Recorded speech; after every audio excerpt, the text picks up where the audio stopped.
Hello, everyone, and welcome to my first solo pod for Forward Joy. I hope everyone had an amazing weekend. I literally just landed from Spain a couple of hours ago, got home, got straight into bed, and I'm gonna record this episode. I do my best work in bed, of course. By the way, if you want to know more about my Spain holiday and another great holiday I have coming up, you should become a paid subscriber because that's where I provide more detailed breakdowns of my travels. So just want to get that out there. I did solicit some questions for this podcast. I'm actually not going to answer most of them, but I noticed a general theme that I saw emerging in the questions and in general from the majority of the questions that I get, like when I do Q&As on Instagram, always tend to be about how to explain one's life circumstances that may seem less than ideal, whether that's to a date or within like a friendship group, if your life looks different than your friends, or just like how to be okay with your life looking different than you thought it would. So these are some thoughts I have on living an unapologetic life because that's how I would describe my own. First task. You have to question everything you've ever been told about how your life is supposed to go and how it's supposed to look. Like, why is it only supposed to look this one way? It's 2025. Do we really need to keep following the same path of like you go to college, you meet your significant other in college, then you find a job, and then you get married, and then you buy a house, then you have 2.5 babies. That's great if your life has followed that path, but the assumption that that's how everyone's life is going to look is truly what is making everyone like anxious and depressed and feeling like they have to apologize for their own life, which is crazy. And when I say you have to question your own life, I'm talking about like your wants and desires. Are they really yours or do they belong to your parents, the religion, the God you pray to our society that, has groomed us from birth to want to follow this directed path? You only get one life. I feel like everyone says that. You only get one wild and precious life. But it's true. Like, I'm so serious about this. Like, I feel like a lot of you are not thinking about death enough. Unfortunately, I am plagued with anxious thoughts about death all the time. My parents also always find any excuse to remind me that one day they won't be here. Literally, it could be as simple as like, "Oh, Chrissy, did you do the dishes today?" And I'm like, "No." And they're like, "Well, one day we're not going to be here to do them, so you're going to have to wash them yourself." I'm like, "Okay." If you act like your life circumstances are weird, then yes, other people are going to think it's weird. I hate to break it to you. Or if you're insecure about your life and how it looks, or whatever aspects about your life, you are going to project that. You can try as hard as you want to hide your insecurities. They leak out one way or another. Trust me, I see it all the time. That's why starting this newsletter was actually one of the best things I could have ever done for myself. And I really didn't see it in the beginning, or even like for the first half of working on Forward Joy, that it really forced me to make peace with my insecurities. And now I don't give a shit. I mean, of course, sure, I still have some, but they're not holding me hostage. Now, I'm not saying like you have to put your insecurities out there in the world to heal them. You can journal about them. You can talk to yourself about them, a therapist, a trusted friend. Um, one of my biggest insecurities was that I had never been in a long-term relationship. And in reality, that life circumstance was actually a gift because in so many ways, it was like the impetus for starting my newsletter and has enabled me to connect with so many others who have also shared this same life experience.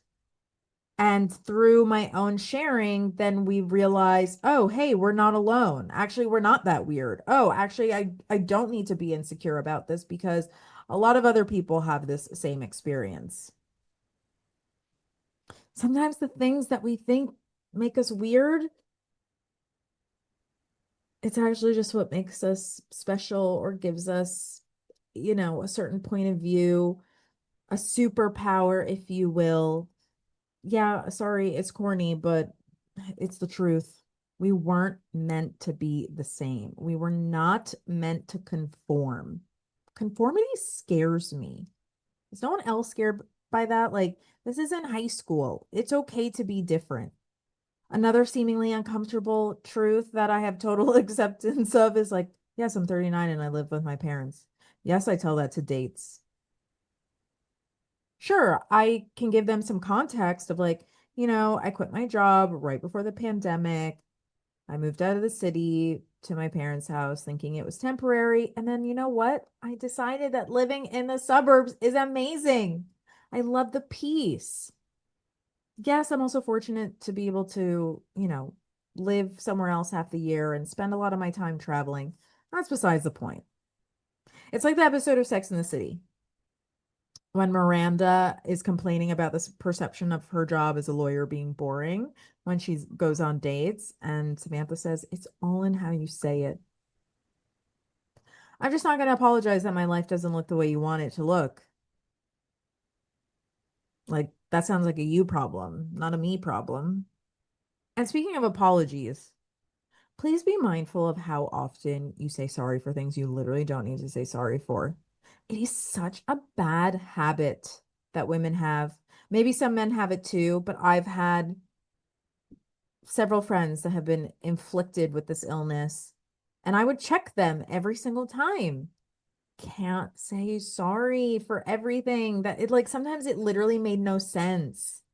It's as if you think you have to apologize for your existence. Like these things need to be unpacked. Ask yourself, why do I feel like I have to apologize for my life? And these odd life circumstances, whatever you want to call them, I think it also just helps you weed out people who are not for you. I have no problem with the idea of like living with my parents until I meet someone and I'm ready to move in with them. Like that's how it worked back in the olden days. Sure, if I was dating in New York full time, like maybe it would be a bit trickier because I wouldn't be able to bring someone home whenever I felt like it. But hopefully they would have their own place and therefore it wouldn't be an issue. We're just not here to apologize for existing. We're not here to play small. I don't believe the universe wants that for any of us. And most certainly not women. Women are so powerful. Women are the source. Like I keep saying that. Women are the source. We literally give life. We are so powerful. And it makes me so sad sometimes when I see like dating content and these questions about, not feeling like we're enough because we don't have a man. Like that is not our sole purpose. We can make magic out of nothing. And this is why treating your energy and your body and your mind and your time like it is very precious is essential. I only operate this way, whether it's like work or dating. Um, Actually, a few months ago, I was having dinner with my former colleague, Carrie, and a publicist that we're friends with. And they asked me, I can't remember how they phrased it, but they basically asked me a question about like, how am I able to stay in my self-worth? And it was interesting to hear the way they perceived me moving about in and being grounded in my self-worth because it's not something that I've given much thought to. And I don't know that I have like an easy answer for it, but I think it just comes down to the fact that I think very highly of myself. Not in a conceited way. I treat myself as though my time and most importantly, my energy is very precious. Um, I think I really have grown to understand my value and the value that I know that I bring to my work and that I bring into like any space. And actually, my senior year yearbook quote was, think highly of yourself, for the world takes you at your own estimate. Love that for me. And my interpretation of that is literally that we show others how we want to be treated. And I respect myself so that others know to respect me. I think that's my Capricorn moon. Respect is so important to me. If I feel like you're being disrespectful, I'm out of there. And that definitely goes for dating. Like this has evolved over time, but like I remember in my late 20s, I made a conscious decision that I would not respond to any man that texted me late night. And I feel like when I made that conscious decision, I stopped attracting men who exhibited that behavior or like deciding that I'm not going to engage in pen pals with men. I'm super strict about that. I just prefer my phone to be dry. I don't want to train my brain to think that I'm only desirable if I have a man that's maybe interested in me, even if he's not actually like asking me out. He just wants to like chat with me every day. Ugh, men have no problem wasting your time. Side note. I'm desirable because I desire myself. Period, point blank. And I made a video last month about outfits that I would wear on a first date for Banana Republic. And I said that I don't wear denim on first dates, which is true. Maybe in the winter, maybe, but like I try to steer clear of it. I like to dress up. That's really what it is. And someone commented on the reel saying, I believe in denim on the first date because I don't know if they're worth getting dressed up for. Okay, brilliant. This is a great example because that's the exact thinking I'm actually trying to break you out of. Note to self, I need to make like a separate video about this. You dress up because you are worth getting dressed up for. Why would I get dressed up just for a man? First of all, they don't even care. They don't care what you wear. It's just like they think you're hot or you're not, and that's it. But I care about what I wear. I want to dress up because then I feel good about myself. And it's how I want to communicate to the world how I feel about myself. No, seriously, why would you only get dressed up for a man that you thought was worth it? I really don't understand that line of thinking. You would do it for a man, but not for yourself. Think about that. Think about that. The respect and self-worth piece also just really rings true in my career. I think it's a big reason why, well, first of all, I left my job, bizarre. And then also why I stopped going to Fashion Week. I just think the politics of the industry very much veers on disrespectful at times. And when it comes down to it, like I don't like someone who hasn't thought critically about what they put value in or like why they put value in certain people over others. I don't like those kinds of people to determine what they think my value is in the industry. So I'm just going to remove myself from that equation. Or brands that treat me like I didn't spend over a decade in the business busting my ass working for one of the top fashion magazines. Like, yeah, I get it. I've been out of that game for 5 years, but that doesn't mean my experience went away. That doesn't mean my taste suddenly evaporated or my skills. Thank you. Another major factor that has helped me feel more unapologetic about my life is the spiritual work I've done. I think it's also helped me to feel really rooted in my purpose. Like nothing is going to give you more confidence. And I'm talking about real confidence, not like, oh, I look hot. No, real confidence. Than feeling like very clear about why you're on this earth to begin with and the gifts that you've been given because we all have them. And no, not everyone's purpose is rooted in the work that they do. Like I always want to make that very, very clear. some women's purpose like is to be a mother. Someone's purpose is to grow beautiful flowers in their garden. Yes, my purpose is rooted in the work that I do, but I also know that part of my purpose is actually to enjoy my life. So I take that very seriously. I also have a lot of compassion for myself and my weaknesses, or the things that I feel are very challenging for me in this lifetime. I'm not perfect. I think if people were able to observe my anxiety riddled brain and the intrusive thoughts I struggle with, like you would probably be like, wow, this girl's not okay. And sometimes I'm not. And that's why I've really leaned into having a spiritual practice. That's why I am very dedicated to learning about psychology. I just love those things. Um, Someone asked me how to be more spiritual, and it brings me back to what I said earlier. Like, you have to be someone that questions everything, and especially your beliefs. Why do we want to get married and have children or buy a house? Is that really our own desire?